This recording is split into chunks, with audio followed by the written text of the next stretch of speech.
The best.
Mga media, tapos na tayong kumain dito sa Vicente Batchoy, located in Mandaue City, Cebu Province, Pilipinas. Nako, yung in-order natin is yung extra batchoy nila, which is meron siyang fresh egg at saka boiled egg.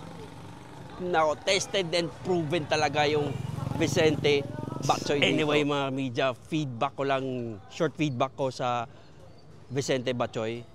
Solid ang sabaw, napakalasa at ang daming laman or daming nilalagay nila, yung atay ng baboy ba or baka or may chicharon at saka yung sabaw, napakalasa talaga. Talagang di ka madidismaya. Sa halaga ng 100 pesos or 115 pesos or yung regular nila is nasa 95 pesos lang or yung classic nila.